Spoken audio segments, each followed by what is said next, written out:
اے رسول اعظم صلی اللہ تعالی علیہ وسلم کے دیوانوں، میں قرآن مقدس کی 2-4 آیات کے ذریعے آپ کو سمجھانے کی کوشش کروں گا انشاءاللہ، تاکہ آپ محسوس کر سکیں کہ اتنے بڑے طوفان میں، اتنے بڑے معرکے میں، اتنی سی شدت کے ساتھ ظلم و زیادتی کے سلسلے میں آمادگی کے ساتھ دشمن کا مقابلہ ہو رہا ہے، لیکن اس کے باوجود امام حسین رضی اللہ تعالیٰ عنہ کے پائے استقامت میں لغزش بھی نہیں آتی۔ تو آخر وہ کون سی قوت تھی امام حسین کے پاس جس کے بلبوتے پر امام حسین ہر مصیبت کا مقابلہ کرنے کے لیے تیار تھے؟ امام حسین رضی اللہ المولا تبارک و تعالی عنہ ایک قرآن کے قاری کا نام نہیں ہے۔ امام حسین رضی اللہ تعالیٰ عنہ چند آیتوں کے عامل کا نام نہیں ہے۔ امام حسین ثواب جمع کرنے کے لیے قرآن کی تلاوت کرنے والے کا نام نہیں ہے، بلکہ اگر میں مختصراً کہوں تو پورے قرآن پر عمل کرنے والی ذات کو دیکھنا ہو تو وہ امام حسین کی ذات تھی۔ وہ ایک ایک آیت کو یہ سمجھتے تھے کہ یہ عمل کے لیے ہے، اور پھر اللہ کی ہر آیت پر یقین اتنا عظیم تھا کہ وہ جانتے تھے کہ اس آیت پر عمل کا صلہ وہی ہوگا جو رب قدیر جل جلالہ نے فرمایا ہے۔ آج میں اسی تذکرہ حسین کے ساتھ آپ کو امام حسین کی بارگاہ سے ملنے والا عظیم درس جو ہے وہ پیش کرنے کی سعادت حاصل کروں، تاکہ بارگاہ امام حسین سے آپ کو بھی فیض مل سکے اور زندگی امام حسین رضی اللہ تعالیٰ عنہ سے آپ بھی سبق حاصل کر سکیں اور اپنی زندگی کو اس راہ پر لے جا سکیں جس راہ پر لے جانے کے لیے آپ ہر رکعت کے اندر اللہ کی بارگاہ میں دعا کرتے ہیں، اہدنا الصراط المستقیم صراط الذین انعمت علیہم۔ آپ کو معلوم ہونا چاہیے انبیاء کا راستہ کون سا ہے، صدیقین کا راستہ کون سا ہے، شہید کا راستہ، شہداء کا راستہ کون سا ہے، اور صالحین کا راستہ کون سا ہے۔ جب کبھی مصیبتوں کے بادل منڈلائیں، جب کبھی تکالیف ہر طرف سے گھیر لے، جب کہیں سے کوئی راستہ نکلنے کا نظر نہ آتا ہو، جب کیفیت یہ ہو جائے کہ مصیبتیں دروازے پر دستک دے رہی ہوں، تو میرے کریم نے فرمایا دو چیزیں تمہارے لیے قوت کا سرچشمہ ہیں۔ وہ دو چیزیں کون سی ہیں؟ استعینوا بالصبر والصلاۃ، صبر اور نماز سے مدد طلب کرو۔ پہلے صبر کا ذکر آ رہا ہے۔ کیا صبر بزدلی کا نام ہے؟ کیا صبر کمزوری کا نام ہے؟ میرے پیارے آقا صلی اللہ تعالی علیہ وسلم کے پیارے دیوانوں، اگر صبر کمزوری کا نام ہوتا تو کبھی اللہ تعالیٰ اپنے محبوب صلی اللہ علیہ وسلم سے یہ نہ فرماتا وَاصْبِرْ كَمَا صَبَرَ أُولُو الْعَزْمِ مِنَ الرُّسُلِ، صبر کرو جس طرح سے ہمت والے رسولوں نے صبر کیا ہے۔ صبر بزدلی کا نام نہیں ہے، قوت کا نام ہے۔ صبر کو پہلے سمجھو کہ صبر ہے کیا۔ ہمارے یہاں تو کوئی پریشانی آ گئی تو کہتے ہیں صبر کرو، انتقال ہو جائے تو کہتے ہیں صبر کرو، مال چوری ہو جائے تو کہتے ہیں صبر کرو، بچہ بیمار ہو جائے تو کہتے ہیں صبر کرو، باپ کا انتقال ہو جائے تو کہتے ہیں صبر کرو۔ پہلے صبر کا معنی سمجھو۔ صبر کہتے ہیں جم جانے کو، اسٹینڈ جو آدمی لے لیا اس اسٹینڈ پر جم جانے کو، اب دنیا کی کوئی طاقت تمہارے موقف سے تمہیں ہٹا نہ سکے۔ اسی لیے پہلوان کو بھی صبور کہا جاتا ہے، اس لیے کہ وہ جو جگہ پکڑ لیتا ہے پھر وہ چھوڑتا نہیں ہے۔ تو صبر بہت عظیم چیز ہے، اور صبر سے پہلے انسان ساری چیزوں کو سمجھتا ہے کہ میں جو اسٹینڈ لے رہا ہوں، میں جو قدم اٹھا رہا ہوں، میں جو فیصلہ کر رہا ہوں، وہ فیصلہ سچا ہے یا نہیں ہے۔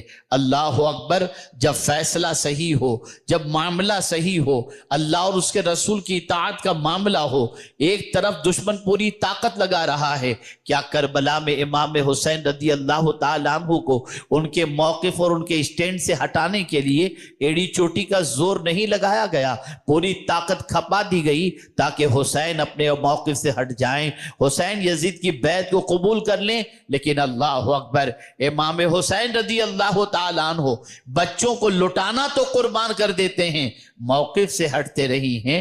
آج تھوڑی سی سختی بھی موقف سے ہٹ گئے، تھوڑا سا معاملہ ہوا موقف سے ہٹ گئے، لیکن امام حسین نے جو اسٹینڈ لیا تھا اس اسٹینڈ پر جمے تھے، اس لیے کہ امام حسین نے جو موقف اختیار کیا تھا وہ اپنی مرضی کا نہیں تھا۔ میں آپ کو قرآن کی روشنی میں سمجھا دوں کہ قرآن کے بتائے ہوئے راستے کے مطابق امام حسین نے اپنا اسٹینڈ لیا تھا، اس لیے کہ یزید ظالم تھا، یزید فاسق تھا، یزید فاجر تھا۔ اللہ اکبر، اور قرآن نے واضح لفظوں میں کہہ دیا وَلَا تَرْكَنُوا إِلَى الَّذِينَ ظَلَمُوا فَتَمَسَّكُمُ النَّارِ، ظالم کی طرف نہ جھکو ورنہ تمہیں آگ چھوئے گی۔ امام حسین جانتے تھے کہ قرآن منع کر رہا ہے ظالم کی طرف جھکنے کے لیے، اب اگر ظالم کی طرف نہیں جھکتے ہیں تو جان دینی پڑے گی، اولاد قربان کرنا پڑے گا۔ امام حسین نے اس چیز کے لیے تو آمادگی ظاہر فرما دی، لیکن قرآن کے فرمان پر عمل کرتے ہوئے ظالم کے سامنے نہیں جھکے، اور جانتے تھے کہ میں اگر صبر کروں گا تو کوئی میرے ساتھ ہو یا نہ ہو، میں صبر کروں گا، سب میرا ساتھ چھوڑ دیں تو کوئی بات نہیں، لیکن مولا کا وعدہ ہے ان اللہ مع الصابرین، کہ بے شک اللہ صبر کرنے والوں کے ساتھ ہے۔ اے رسول اعظم صلی اللہ تعالی علیہ وسلم کے دیوانوں، ایک بات اچھی طریقے سے ذہن کے اندر رکھیں، صبر بہت طاقتور چیز کا نام ہے، صبر بہت بڑی قوت کا نام ہے۔ صبر ہر کسی کے پاس نہیں ہوتا، صبر ہر کسی کو نصیب نہیں ہوتا، صبر کی دولت اللہ خوش نصیبوں کو عطا کرتا ہے، اور جسے صبر کی دولت مل جائے گویا اس اللہ عز و جل نے بڑی نعمت عطا فرما دی۔ آپ مجھے بتائیے تو صحیح، اللہ اکبر، صبر اتنا عظیم سرمایہ ہے کہ کل بروز قیامت، آپ کو ایک چھوٹی سی مثال دے کر کے سمجھاؤں، بلبل باغ مدینہ آپ کو سلام کہیں تو آپ خوش ہو جائیں گے، حضور معین المشائخ سلام کریں آپ خوش ہو جائیں گے، حضور امین ملت سلام کریں آپ خوش ہو جائیں گے، حضور مفکر اسلام سلام کریں آپ خوش ہو جائیں گے۔ لیکن میں آپ سے پوچھنا چاہتا ہوں، اگر فرشتے سلام کریں تو کیا کیفیت ہوگی؟ فرشتے اگر تحفہ سلام پیش کریں تو کیا کیفیت ہوگی؟ آپ مجھے بتاؤ، فرشتے کس کو سلام پیش کرتے ہیں؟ سلام علیکم بما صبرتم فنعم عقبی الدار، سلامتی ہو تم پر اے صبر کرنے والو، تمہیں سلام ہو اور کیا ہی اچھا تمہارا پچھلا ٹھکانہ ہے۔ اللہ اکبر، فرشتے ان بندوں کو سلام پیش کرتے ہیں جو دنیا کے اندر دامن صبر کو تامے رکھتے ہیں۔ صبر یاد رکھیں قوت کا نام ہے، طاقت کا نام ہے۔ صبر کی بنیاد پر بہت سارے مسائل حل ہو جاتے ہیں، صبر کی بنیاد پر انسان کے بہت سارے پرابلم سالو ہو جاتے ہیں۔ میں آپ کو بتاؤں، امام عالی مقام رضی اللہ تعالیٰ عنہ بھی حضور صلی اللہ علیہ وسلم کے نواسے ہیں، اور امام حسن مجتبی بھی رسول اعظم صلی اللہ علیہ وسلم کے نواسے ہیں۔ لیکن اتنے بڑے مجمع کے اندر میں سوال پوچھوں کہ بتاؤ نواسے رسول امام حسن مجتبی کے وصال کی تاریخ کون سی ہے؟ تو دنیا بتانے سے قاصر رہے گی، نہیں معلوم، ان کا دن نہیں مناتے۔ لیکن جب بات آتی ہے امام حسین کی تو بچہ بچہ جانتا ہے کہ 10 محرم کو حسین شہید ہوئے تھے، 10 محرم تاجدار کربلا کی شہادت کی تاریخ ہے۔ مرتبہ دونوں کا وہی ہے جو رسول اعظم نے فرمایا کہ حسنین اور حسنین کریمین نوجوانان جنت کے سردار ہیں، لیکن ایک کی یاد نہیں منائی جاتی اور ایک کا ذکر بچے بچے کی زبان پر ہے۔ وجہ کیا ہے؟ تو وجہ سب سے بڑی یہ ہے، قرآن کہتا ہے لیبلی المؤمنین منہ بلاء حسنا، ہم اگر کسی مومن کا امتحان لیتے ہیں تو اس کی عظمت کو لوگوں کے سامنے اجاگر کرنے کے لیے لیتے ہیں۔ تو حسین کا امتحان اتنا لیا گیا، اتنا سخت امتحان لیا گیا کہ اس امتحان کے بعد جو مرتبہ امام حسین کو اللہ عز و جل نے عطا فرمایا ہے وہ مرتبہ ان کے سخت امتحان کی بنیاد پر ہے، اور اس امتحان پر ثابت قدمی کی بنیاد پر اللہ رب العزت جل جلالہ نے ان کی محبت کا چراغ لوگوں کے سینوں میں روشن کر دیا۔ کوئی یہ نہ کہے امام حسین کو حضور نے نواسا ہونے کی حیثیت سے نوجوانان جنت کا سردار کہہ دیا، نہیں، امتحان کی وادیوں سے گزارا گیا، تکالیف کی وادیوں سے گزارا گیا۔ اگر میں یہ کہوں تو غلط نہ ہوگا، کسی نبی کی آل پر اتنا سخت امتحان ہوا ہی نہیں ہے جتنا امام حسین کا امتحان ہوا ہے۔ لیکن ہے کوئی مائکہ لال یہ جو ثبوت پیش کرے کہ ایسی سچویشن میں امام حسین نے کوئی شکوہ کیا ہو؟ نہیں، بلکہ ایسی سچویشن کے اندر بھی دامن صبر کو تھامے ہوئے ہیں۔ اللہ کی طرف یہ نہیں کہتے مولا میں تیرے نبی کا لاڈلا نواسا ہوں، میرے لیے سرکار نے اپنا سجدہ طویل کر دیا تھا، نہیں کہتے۔ اس لیے کہ امتحان گاہ کے اندر رشتہ داریاں نہیں پیش کی جاتی، امتحان گاہ کے اندر جو ہے وہ ایگزام ہال کے اندر پیپر دیا جاتا ہے۔ تو سب سے سخت ترین امتحان امام حسین رضی اللہ تعالیٰ عنہ کا لیا گیا، اور اس امتحان کے اندر ایسے اچھے نمبرات سے امام حسین کامیاب ہوئے کہ ان سے پہلے کوئی اس طریقے سے کامیاب ہوتا ہوا دکھائی نہیں دیتا ہے۔ یہاں میں آپ کو بتاؤں، صبر کرنا معمولی کام نہیں ہے۔ ایک چھوٹی سی ٹھوکر لگتی ہے تو ہماری زبان سے چیخ نکل جاتی ہے، اور شاید ہی محلے کا کوئی فرد ایسا ہو جسے ہم اللہ کی شکایت نہ کرتے ہوں۔ صبر معمولی دولت نہیں ہے۔ ہر عمل کا اجر اللہ نے مقرر فرمایا کہ اس نیکی کا اجر 2 گنا، 10 گنا، 200 گنا، 700 گنا، 1,00,000 گنا۔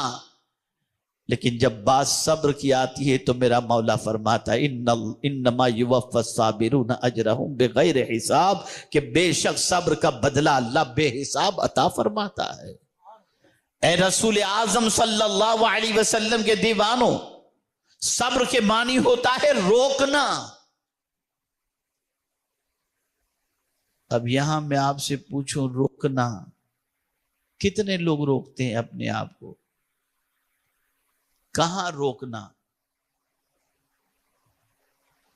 اللہ نے حضور صلی اللہ علیہ وسلم کو بھی فرمایا وَاصْبِرْ نَفْسَكَ مَعَ الَّذِينَ يَدْعُونَ رَبَّهُمْ بِالْغَدَاةِ وَالْعَشِيِّ، اپنے آپ کو ان لوگوں کے ساتھ روکے رکھو جو صبح و شام اللہ کو یاد کرتے ہیں۔ لیکن ہم دیکھتے ہیں کہ حضور صلی اللہ تعالی علیہ وسلم کا امتی ان لوگوں کے ساتھ اپنے آپ کو روکنے کے لیے تیار نہیں ہے جو صبح و شام اللہ کو یاد کرتے ہیں، بلکہ ان کے ساتھ بیٹھنا پسند کرتا ہے جو صبح و شام اللہ کے ارشاد کے خلاف عمل کرتے ہیں۔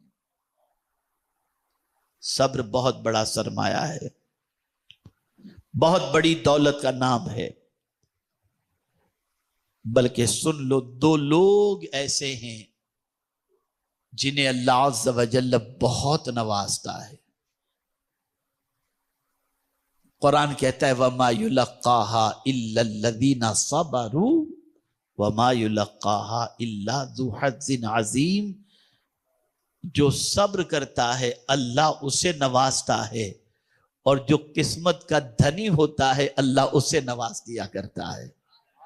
صبر بہت طاقتور چیز کی نام ہے، بہت بڑی دولت کا نام ہے۔